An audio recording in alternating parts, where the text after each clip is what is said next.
Live from the backstretch at historic Saratoga Racecourse, this is Racing Across America with Seth Merrow.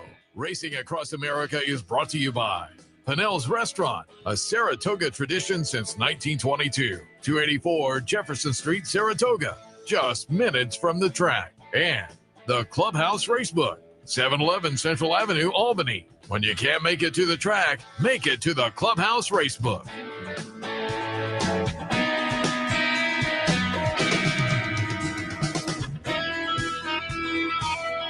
Good morning and welcome to Racing Across America on a gorgeous Friday morning. If you're coming up here, you picked a great day. We've been saying that pretty consistently for the past week or so. After the first couple of weeks, there were rain or sauna-like, but the weather has turned, and it's been very, very nice the last few days, including today. So if you're coming up, look forward to seeing you up here. If not, you can Racebook or play at home. But we're certainly happy you're at home now, tuned in and enjoying the show, because big show coming up this morning. Joined a little bit later on by Matt Miller, author of A Bettor Way of Thinking, big contest player as well. We've had Matt in a bunch of times, had him by phone. Always fun to pick his brain, contest play and the book and whatnot. A little bit later, Rich Cristiano will join us from Adelphi Racing. They have Pandagate coming back this weekend. Really nice New York bred. We'll talk about that. They have some other horses coming up. They had a nice stakes place runner earlier this week at Presque Isle. So again, should be fun to talk a little Adelphi Racing Club. But we'll start things out with another racing partnership. West Point Thoroughbreds have Joe Bianca joining me. Formerly TDN, at TDN for a while, now with West Point, also does the popular Rail Talk podcast. Joe, good morning. Hey, good morning, Seth. Great to be here. As I said, I went over your resume, but as I was driving in this morning, I thought, but the most important part of the resume is the barbecue with Vic over there, Carolina Barbecue, which I miss, because it's a great lunch, and used to be fun to sit on the patio. Everybody was there. That was the best when we had that porch, and they would do like the Thoroughgraph seminars and stuff. I'm glad you're carrying on the tradition, because Steve always mentions that when I'm on the show, so I'm glad that you brought it up as well. But yeah, honestly, that's kind of how I got entered into this world and introduced to it, was to be out here as a college kid slinging barbecue. Yeah. And as I say, I miss it just for lunch, but back porch. And there was a while where he was on in the afternoon. He'd do the show from back there, right? And it was fun. One of the things that has disappeared, but is missed, no question about it. Let's talk a little bit about. Let's start out with Rail Talk, which I know has become a popular podcast. You and John Green do it. Talk a little bit about before we get into some of the subject matter, but talk a little bit about where people can find it. Yeah, so we're everywhere. Anywhere you get your podcast, like see the slate up there, railtalkmedia.com. You can sign up for the email blast when the new episodes go out. But anywhere, YouTube, Spotify, Apple Podcasts, Audible, wherever you get your pods, just search Rail Talk and you can find us there. Yeah, often when I'm handicapping at night, I'll pull up YouTube and watch some videos, and oftentimes horse racing related. And your podcast, you and John Green do a great job there. When does it normally break? It usually comes out Tuesday or Wednesday. We did the 100th episode earlier this week from FASEG. It's like a big editing job, so I think that's going to come out later today. But yeah, usually Tuesday or Wednesday it'll drop. And I was just kind of pulled up the website, and the website has you scroll down and you can see all the recent episodes going back a ways. You had Steve Dunker on fairly recently. And I think it was after the Manhattan, but before the win the other day for another grade one. But he also had the win a couple of days ago. Did he tout Teddy's Rocket when he was on with you? No tips at all. We talked for like a half hour, too. That didn't come up in the conversation. But I'm surprised also because in the winner's circle, he said it was named after his kid, who's 18 years old, is working for Elon Musk at SpaceX as a rocket scientist. At 18? Wow. All right. Yeah. So humble guy that didn't bring that up. But yeah, no, I wasn't in on that one. But again, cover all kinds of topics. And I saw it looked like Samantha Perry was subbing for John Green one day. I had Umberto on. I had him on a couple of days ago, touting the basketball game. Yeah, of course, and that's a great event. And then we had him on in part because next week John and I are going to be one of the hosts for the brunch. For the brunch, nice. Yeah, which is obviously a tremendous event that is a kind of a centerpiece of like the charity season here at Saratoga. So yeah, John and I are going to be hosting the auction. at that event. So yeah, it was great to talk to Humberto. Obviously, you know, one of the most worthy charities that you can donate your time or your money to. And yeah, hope to see a bunch of y'all up there. Yeah, had him in, and Ramon, who's the president of the chaplaincy, Humberto, the chaplain and the executive director. But we touted the basketball game, and I mentioned the brunch, but the brunch is sold out. It's become one of the more popular events, social events up here.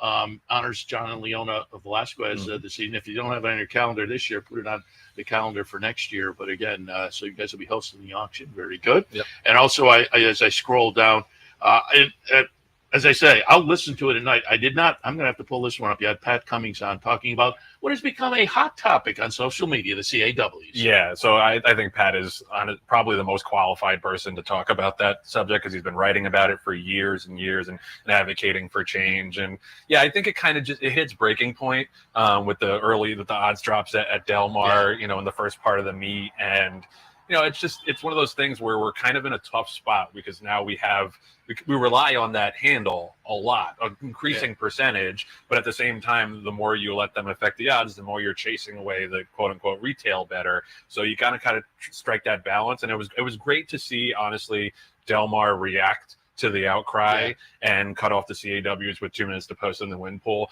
Obviously, there's more that they could do. I think that they should be cut off 2 minutes to post in every single pool. But that was the first time, Seth, that I really remember racing officials reacting so quickly to public outcry, and I think that's a good sign, and I think that people should keep the pressure on. Well, I'll give credit here though, because they've been doing kind of an early cutoff on the win pools here for a while now. Yeah. And I'm with you. Great first step. I think there's more they can do, and I think there are things they can do because, as you say, it's a balancing act with the money they put in the pools. It's hard to say no more. You can't really do that. Yep. But it is I do think there are some things they could do. And Pat Cummings, again, a great guy to address 100%. That because he's been talking about it now for a couple of years. Anyway. No doubt. I definitely recommend that episode. It's a really great discussion. Let's shift over now to your position over at West Point and just talk a little bit. There you go. Talk a little bit about joining the West Point group, and I think I've had 4 or 5. I saw already. Jason. I saw Terry. Jason. I had always have Tommy on. Yeah. So the crew, and it's got to be fun working with those guys, and just up here bringing partners and going to the backstretch. It's what partnerships are all about. You nailed it, and that's what I was doing before I came over here. I was taking people back to the Cassidy barn, to the Dale Romans barn, Christoph and Shug, and it's just this might sound condescending, but I liken it to look like, when people say like you have kids and then you get to experience the world through their eyes. To me, that's like what it's like to show partners around the racetrack, because you and I have been doing this for a very long time and we love it, but it's more routine. And with partners that are just like, this is the first time they're doing it, first time they're being up close with the horses, like it really energizes me to be able to see them experience that. And that's been one of the really cool things about this job, is like bringing new people into the sport and helping them, fulfill a lifelong dream. And again, I say it all the time when I get you guys in here. It's fun to see you. Any partnership out in the paddock and whatnot, but you guys in particular like to focus in the race that screen on the bottom floor of the clubhouse. And it's always fun to watch the West Point partners when they are jumping up and down for a That's runner. The best advertisement for West Point, honestly, is all the fun we have watching the races down there. And then this year, I was down Florida Derby, and Terry, and I think you were at Oaklawn, but Tommy and Jason were still down at Gulfstream, and the races were over for the day. And so we were watching a big screen in that, bar alleyway to the track, and a bunch of other people gathered around. And that was fun. Everybody was going berserk as Sandman comes down and I mean, people unrelated, but I think kind of recognized Tommy and Jason. And so everybody was into it as Sandman wins the Arkansas Derby. Yeah, and that's one of the cool things too, is that I think a lot of people take ownership of the whole stable, like not just the horses that they're individually in on.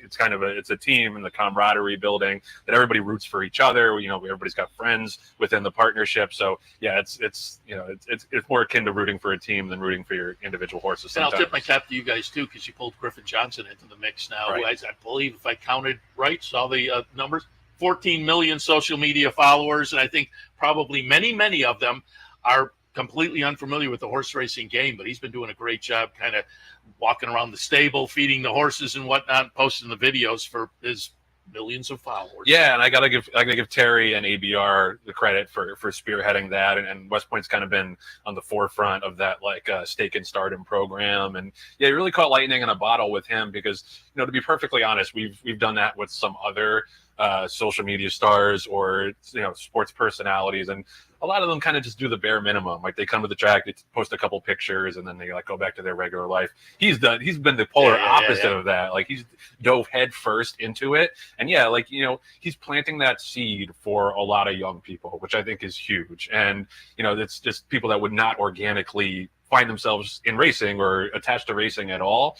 So I'll be interested to see, 5-10 years down the line, if that has a positive effect on ownership, handle, etc. Yeah, like I say, he's posting videos. He's giving Sandman a bath. Yeah, he's into it. He's spoiled Sandman a little bit, though. I gotta say, I go over to Sandman's barn now, and he's like, if you don't have 100 peppermints for him, he starts kicking. He's looking over your shoulder. Hey, where's Fred? He's a celebrity, Yeah. I mentioned fun to sit or stand that screen at the bottom of the clubhouse with the West Point folks, and it was very fun just a few days ago. Have to pull it up and have you talk a little bit about it as well. There's the website also, and I highly recommend you whenever I get you guys in. You guys do a great job of recapping races and previewing races and going out like a month ahead of here's where we may go, so you can follow the West Point horses. But one that you're definitely going to want to follow, second start of the career, the Saratoga Special. We're going to watch Ewing get it done, and get it done pretty nicely over the very nice Asmussen runner, Obliteration. Ewing, the number 1 horse here, Obliteration, the number 6. Ewing will separate here nicely at the end. Again, career start number 2, a nice win for West Point Thoroughbreds. What was your take on Ewing in only start number 2? By Nick Sco, I love the name. Yeah. You had to have something special and lived up to it. Yeah, no doubt. And this was a good test for him because that first race, he just kind of popped out of the gate in a short field, and it was a tour de force, but didn't really have anything in his way. He had a real competitor in this race, in the Sanford winner, and it was interesting. It was kind of like a match race. You watched the replay, it was just those two all alone for most of it. Broke a little slow, overcame that, went up the rail, had to really dig in down the stretch. So I think that's going to set him up going forward when he does get in a dogfight in a more crowded field. That he can dig down and still be able to get the job done. We'll see how far he wants to go. He's probably going to go to the Iroquois next at Churchill Downs, so that'll be a 1-turn mile, nice little stepping stone potentially for the Breeders' Cup Juvenile. But yeah, we were super proud of him, and he's just one of those horses, Seth, that has not missed a beat. Like from the second he got to Mark Cassie's farm in Ocala, he's just hit every single mark, and thankfully he's done it on the racetrack so far too. Yeah, Mark spots the horses nicely always, and that can definitely be interesting to follow Ewing going forward. But want to look a little closer in the future and talk a little bit about tomorrow. Arlington Million Integration is in there. I pulled up a replay of the Manhattan going back to July or the June meet, the Belmont meet. Manhattan, he's going to wind up a close-up second to Deterministic in here. Deterministic, number 5, Integration, obviously the number 2 in the on the outside coming up will be the close-up runner-up. But man, this is a nice stretch, right? This was a tough beat, actually. Oh my God! But Deterministic comes back and validates the whole thing. Right. Integration ran second in the Arlington Million last year, behind Nation's Pride, who's up here this weekend. But what are your expectations tomorrow for Integration? Seth, I don't know if I've ever seen a horse that deserves a grade 1 more that doesn't have one. You have the PPs, but I think it's something like he's run 8 98 plus buyers, 6 100 plus buyers, his narrow misses in all these grade 1 races. This horse thoroughly deserves a grade 1, and it'll be such a monkey off the back if we can get it done in the Arlington Million. He's just such a nice horse, so consistent, and he ran huge in that race, in the Manhattan, because that was a race that was dominated on the front end. There's only one that closed, and 1 or 2 more jumps, he's going to get up. So if you were able to get it done on Saturday, I think that'd be the most satisfying win of the year by far for us so far. Grade 1 Arlington Million tomorrow about just about 6 o'clock tomorrow at Colonialist race number 11. Mystic Dan trying to grass. Interesting. Make the race a little bit interesting there. Also, I wanted to ask about Apalta, who is in today. I handicapped and put that one on top, and I think it was my dark horse play of the day on July 4th. I almost made it my dark horse play of the day again today, but the surface switch just left me a little bit up in the air. Stretches out, moves to the grass today. What are your thoughts on Apalta? Yeah, I mean, he's running here because there was a 1 1/8 dirt race that we wanted to run in that didn't fill, Okay. And he's ready to go. So we figured we'd put him on the turf. I don't know. I think he'll handle it. Pedigree wise, he's from that Southern Ring, that Samson family. That a lot of turf horses, a lot of Canadian champions in that family. So I expect him to handle it. But obviously, it's a variable. You never know when there's switching surfaces like that. But we're pretty high on him, so I think he's going to run big. Yeah, looking forward to it. As I say, I had him as the dark horse a few weeks ago, and the surface switch was, to me, intriguing today. Nice to hear the explanation behind it. Another one tomorrow at Colonial in the Secretary. Maui Strong comes out of a 4th place finish in the Manila last time behind Zulu King. What are your expectations for Maui Strong? Yeah, this was also a pivot because we were going to run an allowance with him yesterday, and Dale Romans gets a call from the Colonial Racing Secretary. Is like, the Secretariat's coming up a little light, and so we pivoted and shipped him down there. He's another one that's been knocking on the door for a little while at the stakes level, and it's interesting. He's shown a lot more speed the last couple of races. He's kind of developed into more of a speed horse. I think the main two, just from looking at it, that we have to get around are Dream On and the Bill Mott horse Simulate, who I think has some upside. But yeah, for $500,000, grade 2, if you think you only got 2, major contenders to beat, it's worth a shot. You guys participate in the sales. You had to be impressed the other. Man, there were fireworks going up, but I know I was talking to Tommy Bellhouse. You guys picked up a few. Yeah, so we got 4 in total and 2 flight lines that we're obviously very excited about. And I wasn't with the company when Flightline was running, but I was there that night. I remember talking to Terry right after. Oh, my God. It's got to be so satisfying for everybody at West Point to have seen him throughout his racing career and now see the babies coming through the sales ring. So we got 2 that we're really excited about. The response has been amazing from the partners. They're both sold out already. And we also got a really nice Twirling Candy Colt and a Not This Time filly. So it's a tough sale to navigate, because there's so much demand and there's so relatively little supply, especially compared to Keeneland September, where there's 4,000 horses. So everybody is keyed in on pretty much every single horse. So I think considering that, I think we did well. And, like I said, the response from the partners has been great. And Tommy said you maybe had some in mind for the New York Bred sale. Yeah, I think we might pick up 1 or 2 from there. We'll keep our eyes on that. Always looking for value, but it takes a little bit of a pressure off. When you're able to get some of the ones you want at the select sale, and then you can kind of play the market as it comes to you in the upcoming sales. Well, I'll put the pressure on now. When we had Jason on earlier, did he tout Ewing before the first? He gave one out that they came up with a win. You got any 2-year-olds we should watch? And more importantly, maybe because we're headed up right after the meet, Woodbine Mile weekend. We'll be up at Woodbine, and typically I'll see Tommy Bellhouse up there because West Point horse is going in one of those win and you're in 2-year-old turf races. You got any that maybe headed up that way, or ones we should keep our eyes on? Yeah, maybe. We had a horse named Intricate Spirit who won pretty impressively in the turf sprint here. I think it was last days are running together, but I think it was last week. So he's probably a candidate for one of those races. In terms of unraced horses, we have a nice horse in Shug's barn named If Ever, who's a Not This Time firster. Obviously Shug's horses usually need a race, but we're pretty high on him. And then for a little later in the Churchill September meet, we got a filly named Counting Stars, who is by Honor AP. She's in the Mark Cassidy barn, and we've done very well with the 2-year-olds with Mark Cassidy so far, and I think she might be the next one because when she was in Ocala, she outworked Ewing, at least at first. Maybe he's developed since then, but we're very high on her. So I think mid-September, Counting Stars is one to look for sure. And I mentioned obviously Ewing with the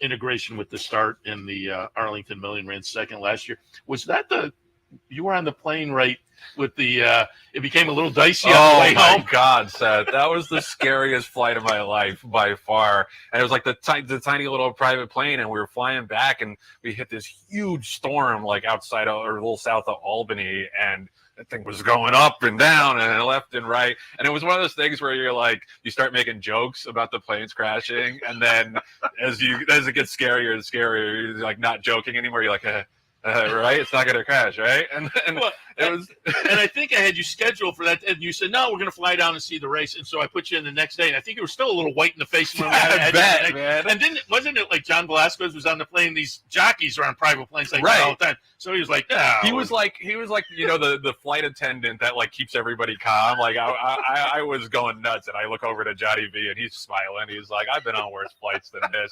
But yeah, that was definitely the scariest flight I've ever been on. I remember you coming back and saying, man. And the worst part is like when you in those private planes, you can see into the cockpit, and you can see what the pilots are seeing with those sheets of rain coming. I was like, please, Lord. I've been a good man for the most part. Very good. Joe Bianca, our friend Joe Bianca, who I say have known for years and years, going back to the Carolina barbecue days, but then moved on to TDN, now West Point. And again, check out the Rail Talk podcast if you haven't already. It's definitely worth it. There's your West Point website, and there is your Rail Talk website as well. Check them both out. Joe, appreciate the visit. Hey, anytime, Seth. Always a pleasure. All right, we'll take a break. When we come back, the rest of the guest lineup is here. We always like that. Matt Miller is up next. Stay tuned.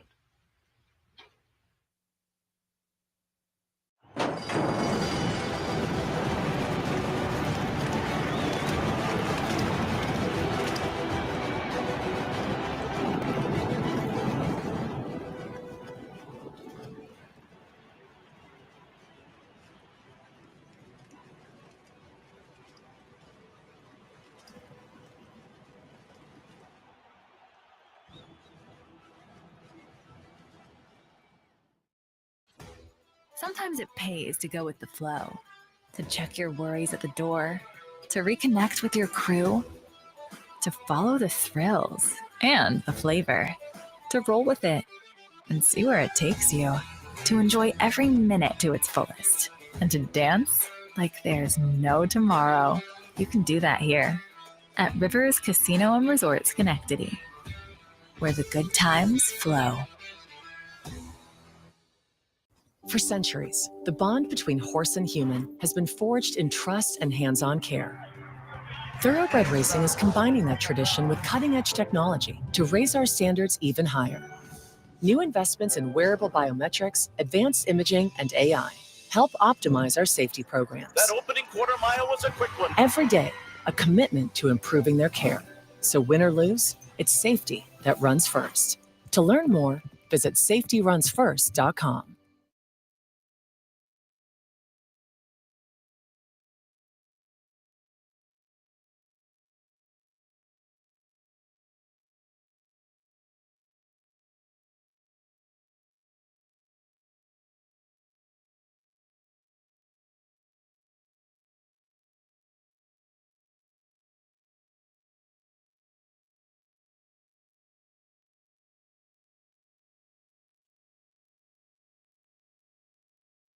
Welcome back to Racing Across America. As promised before the break, the author of A Bettor Way of Thinking. We've had him on talking about the book before, but we'll talk a little bit more about it. If you haven't picked a copy up yet, highly recommended. It's our friend Matt Miller. Matt, good morning. Hi, everybody. Hi, Seth. And the annual trip to Saratoga wouldn't be complete without a visit to the desk here, so it feels great to be back. Yeah, happy to have you on board. We had Howard. You're kind of a semi-regular with the HHH Racing podcast. We had Howard earlier. But we wanted to plug you in because this is your initial visit up here. I talked with, I have Rich Cristiano scheduled from Adelphi Racing, and when I texted a reminder to him, he texted back and said, I'm with Matt and Howard now, showing him some of the Adelphi horses who are out bouncing around the backstretch today. I don't know how to take what Rich said. I think the last time he was on your show, he followed up Katie Davis and said that was an impossible act to follow. He then told me he was following me up and was very relieved. So thanks. Not sure what to make of that, but it's honest. Very good. Again, wanted to talk a little bit about Bettor Way of Thinking, which has been out a while now, but still available if you haven't picked it up. First, what was your impetus for writing the book? I retired from being a lawyer. It was okay for me, but I was kind of done and had the ability to be done. And if you read this book, there's a lot in there about unconventional thinking and goal-oriented approaches and all that. It ends up being kind of a combination life book and gambling book. And it's really the lessons layer on top of each other pretty perfectly, I think. And so you get a fair amount about me as a person and as a dad and the risk reward judgments I use in life. Some of it very self-deprecating, I think. But a lot of these lessons were learned in the course of improving as a gambler, becoming a better contest player, sidestepping the CAWs where possible. I know we're going to talk about that later a little bit. And I also wanted to be a teacher deep down at some point in life. And this, maybe I've chosen a strange audience to pick as my target, but I've had an absolute blast. And it's turned out by far the most rewarding, best part of this book has been, I don't mean it in a derogatory sense, but the random people that I never knew, some of them I had heard of or whatever, but next thing you know, I'm having conversations with all sorts of people. They all want to share, strangely, their self-deprecating stories. No one wants to run around bragging about all the cool stuff. It's the bad beats, it's the whatever. And, I'm quite honest in this book about talking about the mistakes I've made. That's how I've learned. And so if I can point to a couple of very common mistakes and say, just learn from mine, don't do this yourself, what a nice service for people. And as you kind of alluded to, it's not strictly a handicapping book. I would actually, you're not setting me off, but it's funny. It's not a handicapping book at all. Yeah. It's almost, here's a way to play the game without doing much of your own handicapping. And in the chapter about supplementing your strengths, knowing what you're good at and what you're bad at, I'm surrounded by, and sorry, I can't help do the plugs, but it started with Pete Fornatail and crew at In the Money. It migrated, but I haven't left them, but it's now included Howard Kravitz and the phenomenal group he's got at HHH, whether that's, I'm not even going to bother naming names, there's too many, but Paul, Pete, Patrick, Charlie, Noah, Brian, I can go on and on. I'm sure I just missed someone who's terrific. I follow their power picks. These guys are better at this than I am in terms of handicapping. And so maybe it's not the coolest thing in the world to talk about being a horse player and admitting that I've somewhat outsourced my handicapping. But the reality is they're better at it. And so between their picks and my ability to read a tote board, I walk into the track these days. It looks like a big power play. It's not. Just with a phone. That's it. I haven't looked at past performances, any of that kind of stuff. Every now and then I'll take a peek, especially as I'm watching a show, but I've really outsourced the picking, and it's turned into a game for me of spot picking and betting efficiently and reading the board and picking up those signals. So yeah, I couldn't be happier with the group around me. And I find that interesting because you've talked about that before. You're not really constant, as you say, you don't have the PPs. You're not really, you're looking at other people who do it for a living essentially and concentrate on that all the time. So do you put together a consensus? Do you look at a few people and then come together and get a consensus? Oh, everybody seems to be on this kind of interesting horse. That's exactly what I'm doing. And I'm coming up with, and again, it's easy to make fun of or say this, this isn't scientific. Nothing I claim in this book is going to get me a Nobel Prize in anything or a PhD in anything. It's a lot of it is just common sense. But right, I have some trusted sources. One of the things, and these are public sources, one of the things that I find fascinating is how people seek out sources and then argue with them. It's like going to the doctor and they recommend you go get a sleep test for sleep apnea, and you say, oh, I don't need that. Why did you go to the doctor? So if the advice is plainly wrong or silly, every now and then, and I'll rip on my buddy Howard because he can take it and because I love him so much, I can tell every now and then he's reaching a little bit. He'll take one of these 20-1 clunk up for third types and want to back wheel him in trifectas. Those often hit, by the way. It's just not the way I often play. But I can tell when that isn't the most likely winner of the race. And so handicapping the handicapper. I was about to say exactly that. You're handicapping the handicappers. Yeah, and so Paul Halloran wrote to the power picks for today. I didn't know what we were going to talk about on the show. I haven't done any handicapping. I think it's the 4-horse in the 4th race. It's funny, based on the way I handicap Paul, I can tell from his picks that was his strongest opinion on the day. He'll give on the right side, he'll give caveman picks, and in only one race did he have a single. That told me everything I needed to know. And I mentioned, when I touted the guest for the show today, I said not only have written the book, which has become very popular. Before I get to it's the 2-horse. Sorry, it's the 2-horse in the 4th race. I don't want to lead anybody astray. Go ahead, sir. I was going to ask about the book is available, hard copy, and there's an audio available as well, correct? Yes. It's funny. I just came back from a trip to Japan. Guide was super interested in the book. I explained it's 250 pages in English, hardcover. She made a face, and I said, well, I did the audiobook in my own voice, and you could listen at 1.5 speed if you think I talk slowly or boring. She was thrilled by that. And okay, look, it's a $50 hardcover book. Not cheap. I think you'll make that up. I don't mean this pompously. Within a day or two of going to the track, a bad bet avoided, a good bet made, a smarter bet made, better odds achieved, any of those things, the way people bet, you'll make up the price of that book quickly. But it's only $10 for the audio version if you want the quick one. And looking at your Twitter feed and following conversation you had, it seemed like over the last year, some people, we'll talk about you as a contest player, but some other people have gotten into contests and have used your book and have built on the book and become very successful. I joke, I don't want to overcommit, but it kind of comes with the book. You can get a hold of me. I'm pretty easy to find. And the number of people that find themselves shocked after texting me or sending me an email that I'm standing on the driveway pacing around talking about contest strategy.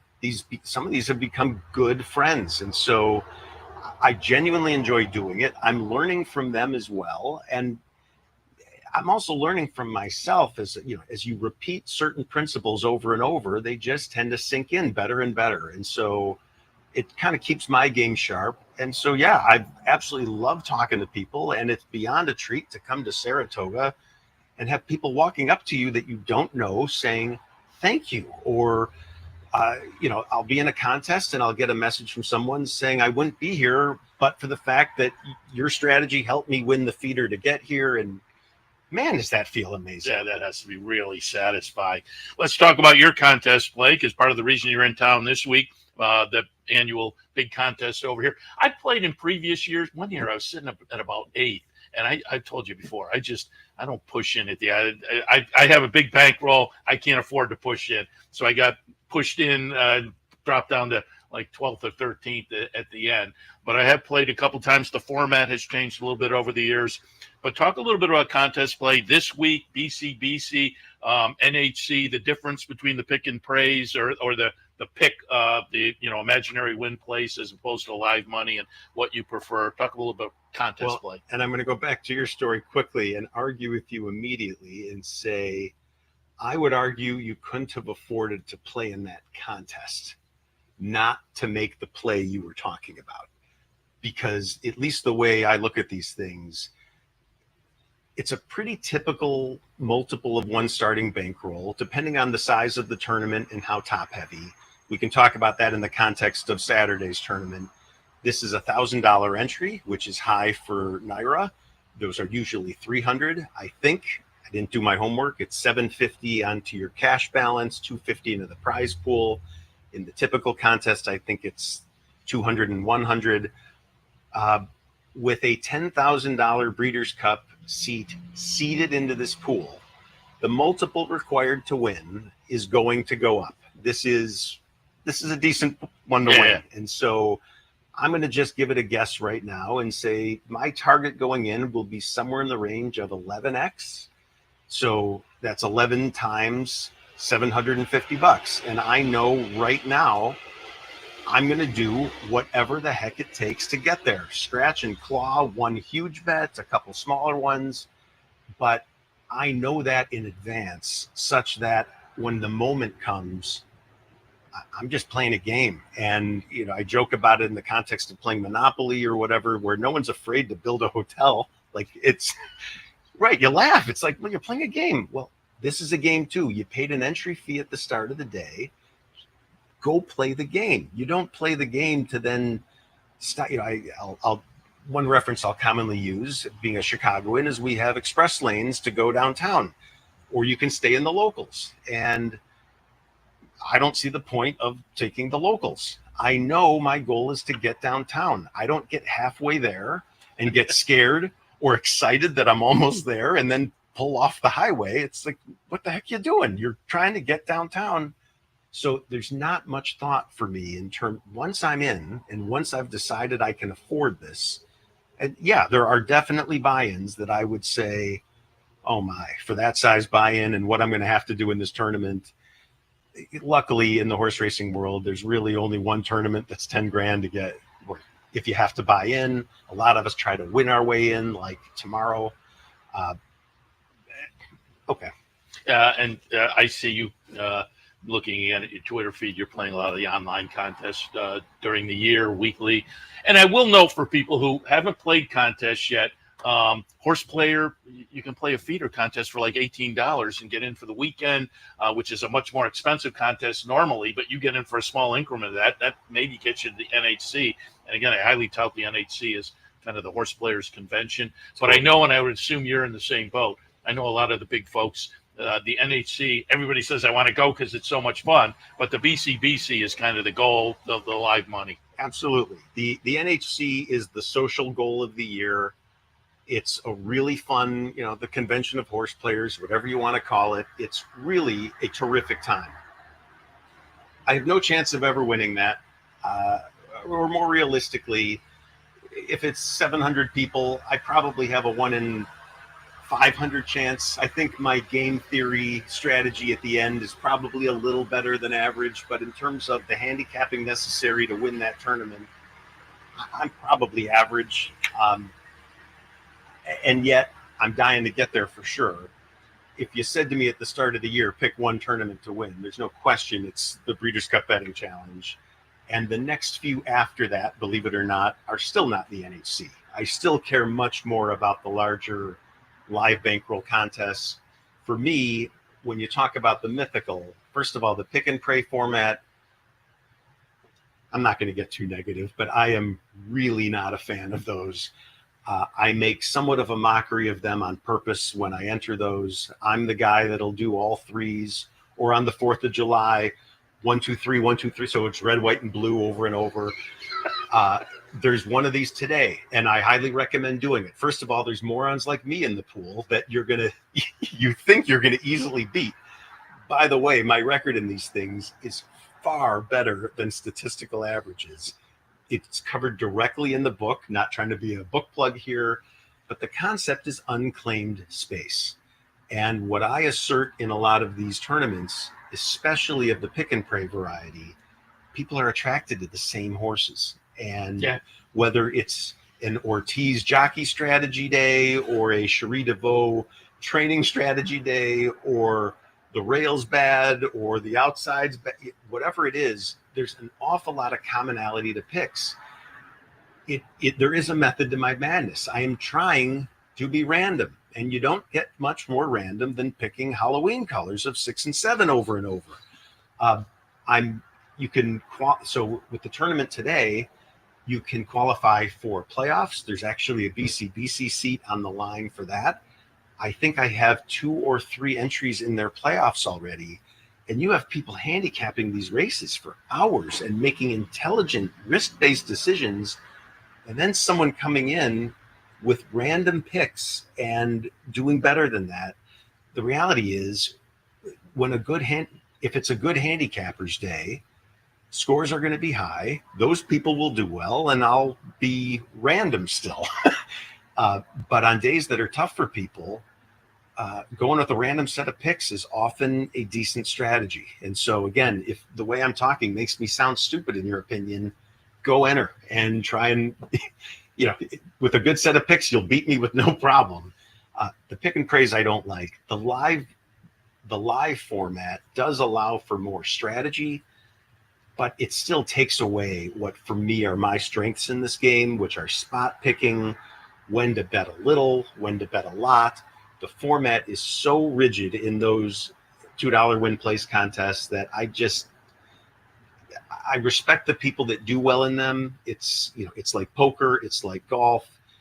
The best in the world don't win every time, but they win a pretty healthy percentage, and you can tell who the good ones are. There are some definitely high skilled players there.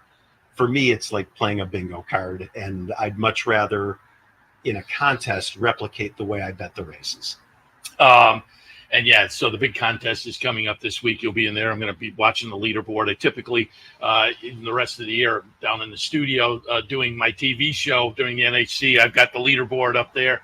Same with the BCBC. Typically watching the leaderboard and looking for from names like you and rooting for you guys. So I'll be rooting for you and the other guys this weekend up here. As you alluded to, there's the $300 weekly Saturday contest up here. We have some online contests, capitalotv.com regularly. There's horse player. I recommend the contest. I think it's a lot of fun, and just gives you another little option to have some enjoyment in the game. And maybe the book will give you a little insight into how to play the contest a little bit better, a better way of thinking. I wanted to touch on the CAWs, but we're running late now. So when I get back in the studio, maybe we'll have a phone call about that. But again, Matt Miller, author of A Better Way of Thinking. You can root for him on a contest this weekend, pull up the leaderboard and watch along and see how he manages his bankroll. But Matt, we appreciate the visit. Good luck this weekend. Okay, thanks for having me back. Happy to do so. All right, we'll take a break. When we come back, Rich Cristiano from Adelphi Racing Club. They have some interesting runners coming up, including the really nice New York bred Panda Gate. We'll talk about that and more. Stay tuned. It's been referred to as possibly the best equine-themed gift shop on the planet. Impressions of Saratoga. Impressions of Saratoga, celebrating the Saratoga and equestrian lifestyles. It's your number one choice for Saratoga souvenirs, apparel, and gift shopping. We have gifts for the entire family, and we're pet-friendly, too. Visit us online at impressionssaratoga.com or come on down. Impressions of Saratoga, 368 Broadway, downtown Saratoga.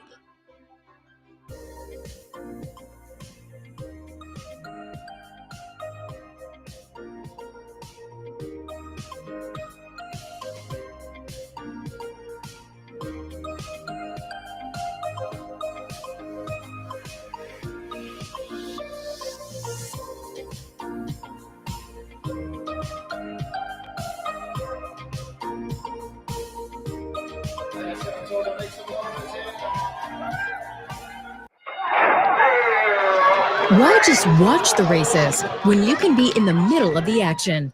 For nearly 20 years, Bonaventure Stables' share-based ownership program has made thoroughbred ownership affordable for the everyday fan. Ownerships of 5 and 10% are now available on a nice selection of horses. As a partial owner with Bonaventure Stables, you'll enjoy all the benefits afforded every owner. Visit with your horse in the private stable area. Greet the trainers and jockeys in the paddock. And when your horse wins, savor the moment in the winner's circle at Saratoga, Belmont, Aqueduct, or wherever you bring home the prize. Based in historic Saratoga Springs, Bonaventure Stables has been training winners and creating memories since 2005. Learn more, see available horses, and meet our team at bonaventurestables.com.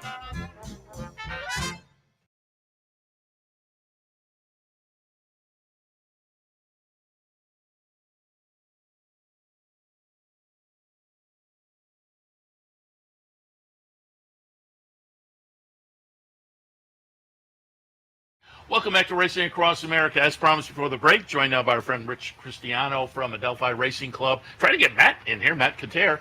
He said he's over at the sales, busy over there, getting ready for the New York Breds. How about Monday and Tuesday? Yikes. Fireworks over there. It sure was. And yeah, Matt and Joe Migliori does our bloodstock work. They're grinding through every one of those New York Breds.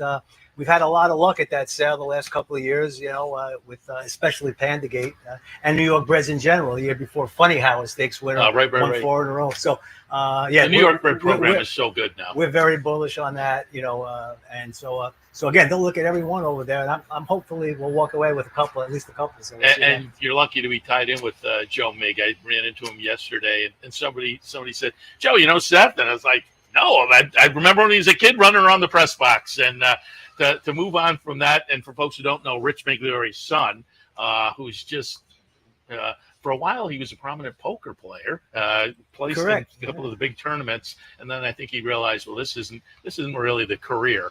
He wound up jockey agent, but now doing a lot of bloodstock work and doing very, very well. A very diverse career in racing. He went to that First Start program, I believe it is, and then he was a jockey agent and worked for West Point Thoroughbreds on the client side. Yeah. So just a great pickup for us because he can help in any area. Yeah, and he has already. Yeah, it's been kind of fun to see his progression, certainly. I want to talk about some horses coming up.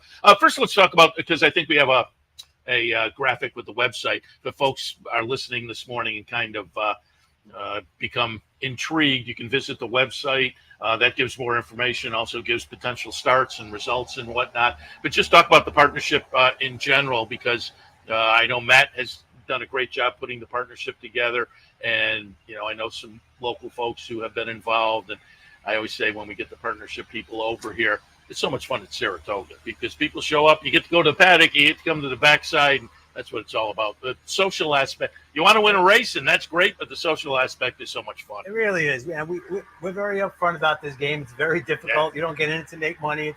It's like joining a country club if you love golf, and it's the experience. But Matt's done a phenomenal job. I mean, he does 99% of all the communications, all that, and does a wonderful job at it. I've been involved with partnerships for the last 25 years, and I got to say, he just exceeds them all. Just to give you a good example, we run Panda Gates running on Sunday. For every horse that we run, he does an in-depth race analysis.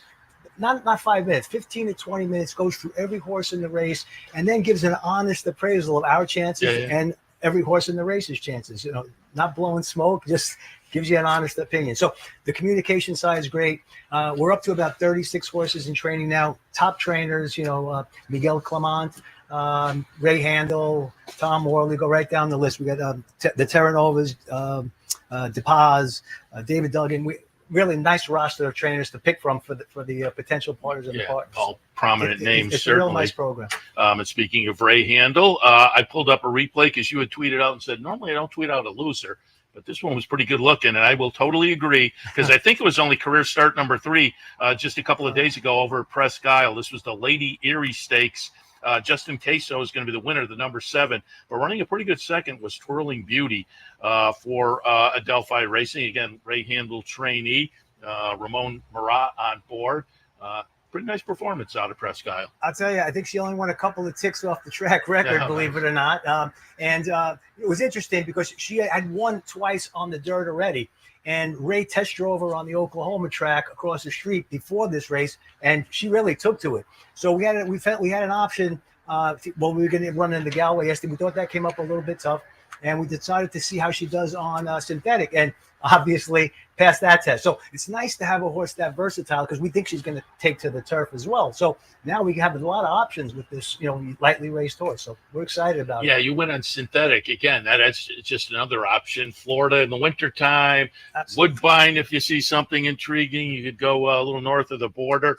And again, she's very lightly raced, so she's one to keep our eyes on. Absolutely. But with a little more experience, I am looking forward because on the rise again, folks, are locals from Amsterdam, where I grew up, and they're part of the partnership of Panda Gate, so I'm automatically tied in there, not to mention rooting for you guys. But I pulled up a replay from last year's Albany. It will be Panda Gate, just a really, really nice New York bred. And now working and getting ready for the return, which will be coming up on Sunday. Talk a little bit about Panda Gate. Yeah, I tell you, well, he took us on some ride last year. Yeah. I mean, a multiple stakes winner. I mean, pointed it out early on the Dubai Derby there, ran third to Forever Young. Yeah. So I pointed out that we had a really nice racehorse, and then came back and won all those stakes. And in addition to this effort, we won the New York Derby over at Finger Lakes. And I don't know if you heard the famous party bus story, but we this is a good story, Seth, real quick. So Acacia, I guess, made the mistake about 3 weeks before saying we should get a party bus to leave from Saratoga, but in the earshot of a few partners. So all of a sudden the text started coming into Qatar going, hey, let's get a party bus. And sure enough, that morning we loaded up at Oklahoma, had about 15, 18 of us strong, food, a little bit of booze on the No. and we win the race. So you could imagine how that ride home was for an hour and a half. Whatever. So now we came up with a new plan. We're gonna, since he's running here in Saratoga, let's get a party bus to go from Oklahoma across the street. We'll load up. So we're working on that. I don't know if Matt's going to go for that. Anyway, but that was a fun story. But anyway, he's trained wonderfully. We had to give him a break. He had an injury that wasn't significant, but he's been training without a hitch now, training very well.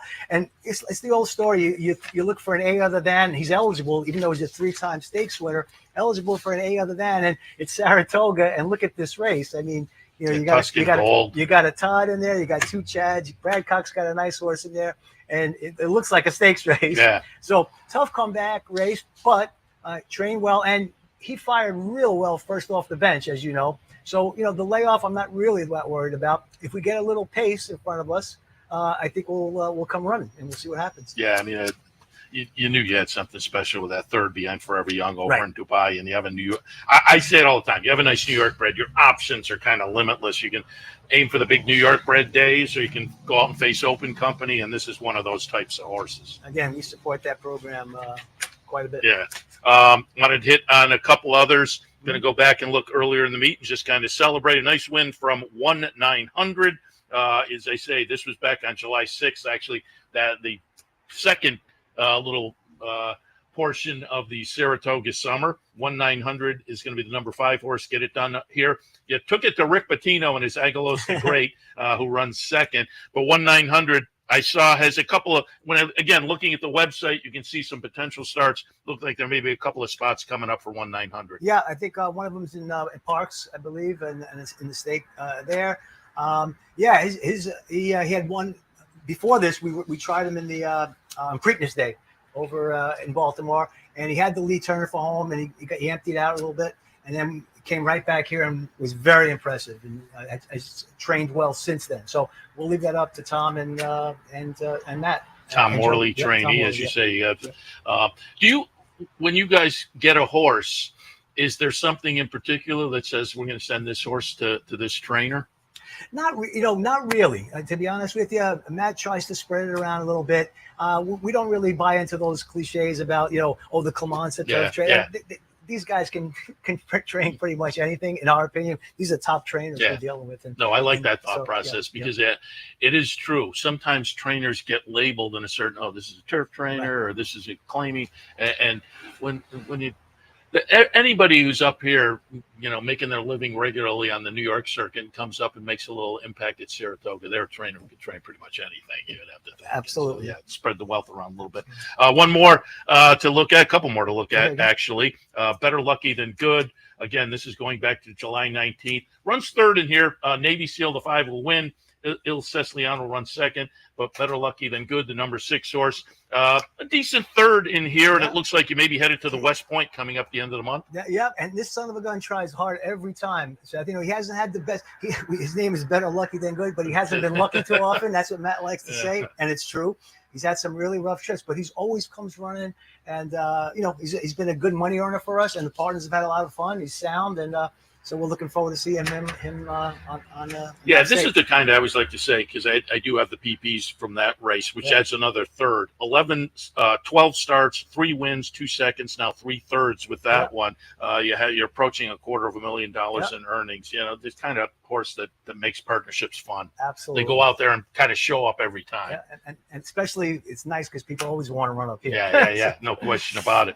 And I did have one more, and this one's kind of fun. You said you were out on the backstretch with our friend Howard Kravitz and Matt, who was in here a moment ago. And Howard has been a lucky charm for you guys. They're coming into town, and you guys getting some wins when he's in town. And I think he was in town for this win last year with Gem Mint 10. Yes, this is last year in July. Gem Mint 10 is going to be the winner. And it looks like he potentially has a start coming up on Wednesday. Yes, that's correct. The winner's circle was quite the show. He had all the boys with him. we had that was a good day. He still talks about that one. It was a thrill of a lifetime. He was here, I think, only a couple of days. Like you have to catch it at the right time. So. And Gem Mint 10's been a nice little runner for you as well. You tried a stakes race, a couple starts back on that Belmont Stakes weekend, then a starter optional claimer. but as I say, he may come back on Wednesday. It looks like in here. Anything else we should be looking for? Yeah, just that Cerro Rico. Tom Morley trains. He got into a speed duel in his debut. New York bred colt, very nice colt. And actually, we got your friend Tom Durkin. He joined the team, so he's a partner on this horse. He's an owner on this horse. So we got to get him his first win. So hopefully, maybe towards the end of the meet, if not early, when we go back down south. But he's a very talented fast horse. He got hooked up in a real bad speed duel, 21 and change, I believe it was, and but a real nice horse. So. And just before we let you go, for people who aren't familiar, we've had you on before, but I always think we get new people involved. How'd you get into the game? Oh, myself, back in 1999, 2000, I was working banking on Wall Street at the time, and came up here to one of those seminars that Campbell gave from Dogwood Stable, who's the founder of partnerships. Yeah, I was going to say the originator of those. It really piqued my interest. That I can afford to do shares. So I did about a year of research and then landed on West Point Thoroughbreds, Terry Finley, and bought some horses. And then based on that, I had a business background. There wasn't too many people on Terry's team at the time that had a business background, so I kind of talked myself into a job. I was age 47 at the time and changed careers and joined Terry's team. I worked for Terry for about 7-8 years, and the rest is kind of history. I worked with Sovereign Stable with the Gatz's family, and then I was kind of retired, and then Matt Couture started this partnership, and I thought I could add some value part-time, so as an advisor. And here I am. It's third year doing this. I'm having a ball, so it's great to be back involved. We've actually talked about Adelphi before, and Matt, as I said earlier, doing a great job with his partnership as he sold the business and moved into the. What is it about Wall Street that makes it so popular with horse? The Wall Street people moving over to the horse racing game. I guess. Well, it's kind of both gambling. I think you nailed it. Yeah, you might be right there. There's a different type of gambling. It's true. There's so many Wall Street people that love the game and do well. And you're based up here now, right? Yeah, we're full time. We sold our place in Westchester County about 6 weeks ago. So we're down. We bought a house on Saratoga Lake about 16 years ago. So we're full time Saratogians now, and. But the winters are a little harsh now, so we're planning on getting south a little bit here and there. So, but we are full time. And for folks who may be coming up to the track or whatnot, you have any favorite restaurants downtown? Oh, geez, let's see. I have to go to the old school. I love Pinnell's. I'm a big Pinnell's fan. They're an advertiser, but I would agree. Regardless of that, their lasagna and steak. People don't think of that. I know. Steak. Tommy Bellhouse always talks about the steak. And then, I'm fortunate enough to have a little pontoon boat. So, like last night, we jumped on the boat and that Lago by Druthers, that 550 there now. It's a really fun place to pull up your boat and dock it there. And it's just a lot of fun. And clearly, you can drive there as well. If you don't have a boat, it's right out by the lake and just a great setting to have dinner or lunch or whatever. They do a good job over there. Rich, as always, appreciate the visit. Thank you. Again, Tout Adelphi is another one of the partnerships that doing a great job on that partnership side of things. You can find more information at the website. If you see Rich over at the track, you can ask about it as well. But appreciate the visit and really looking forward to Panda Gate this weekend. We are too, Seth. Thanks for having me on. Happy to. All right. We'll wrap it up for a Friday morning. Again, great day. If you're coming to the track, you're guaranteed to enjoy it because it is shaping up to be a beautiful afternoon. Otherwise, I will tout you to tune in tomorrow as usual. 9 o'clock will be the Handicappers Report right here on the network. 10 o'clock, Racing Across America. We'll see you then.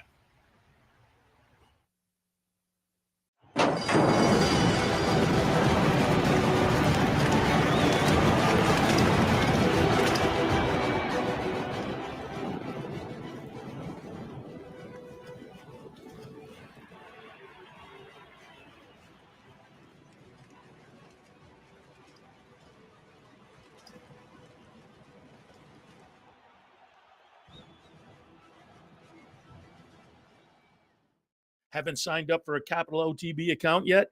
Now's the time to take advantage of the sign-up bonus. Open up a new account with $200 or more, bet $400 by the end of the month, and receive a bonus $200 into your account. Plus, you can take advantage of everything an OTB account has to offer. Wagering from any device, live streaming, racing info, past performances, online promotions, and more. Sign up today and take advantage of the new account bonus. Details at capitalotb.com.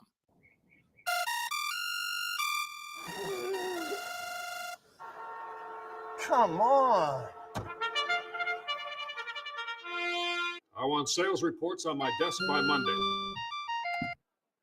Oops, my bad. Love racing? RTN brings you every live simulcast on your home television, plus live video streaming and race replays on your PC and mobile devices. To order, visit rtn.tv. RTN, a breed apart. You've been watching Racing Across America. Racing Across America has been brought to you by Pinnell's Restaurant, a Saratoga tradition since 1922. 284 Jefferson Street, Saratoga, just minutes from the track. And the Clubhouse Racebook, 711 Central Avenue, Albany. When you can't make it to the track, make it to the Clubhouse Racebook.